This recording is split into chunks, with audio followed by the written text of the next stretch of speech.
ഇന്നൊരു അടിപൊളി പനീർ ബട്ടർ മസാല ഉണ്ടാക്കിയാലോ? അതിലേക്ക് കുറച്ച് ബട്ടർ ഇടുക. അതിലേക്ക് കട്ട് ചെയ്ത് വെച്ചിരിക്കുന്ന പനീറും കൂടെ ചേർക്കുക. ഒന്ന് ചെറുതായി ഫ്രൈ ചെയ്യുക. അതവിടെ ഇരിക്കട്ടെ.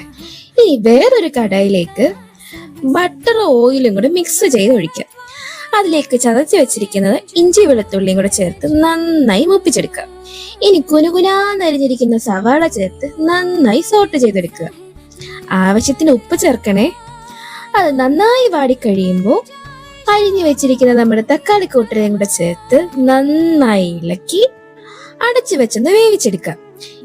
ഇനി കുറച്ച് മഞ്ഞൾപ്പൊടിയും എരിവിനനുസരിച്ചുള്ള മുളക് പൊടിയും മസാല അങ്ങോട്ട് ചേർത്ത് നന്നായി ഇളക്കി അതിന്റെ പച്ചമണം മാറുന്നിടം വരെ കാക്കാം.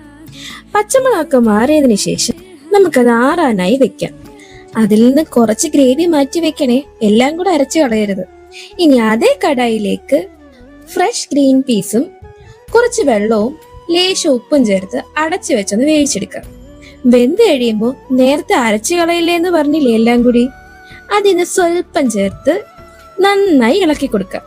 ഇനി നമ്മുടെ അരപ്പും ചേർത്ത് നന്നായി ഇളക്കി ആവശ്യത്തിന് കുറച്ച് വെള്ളം ചേർത്ത് കൊടുക്കുക.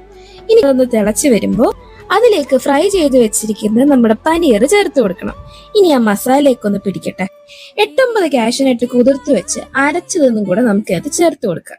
അതെല്ലാം ഒന്ന് കുറുകി സെറ്റായി വരുമ്പോൾ മുകളിൽ കുറച്ച് കസൂരി മേത്തിയും ഒരു ഭംഗിക്ക് കുറച്ച് ബട്ടറും കൂടെ ചേർത്ത് കൊടുക്കാം.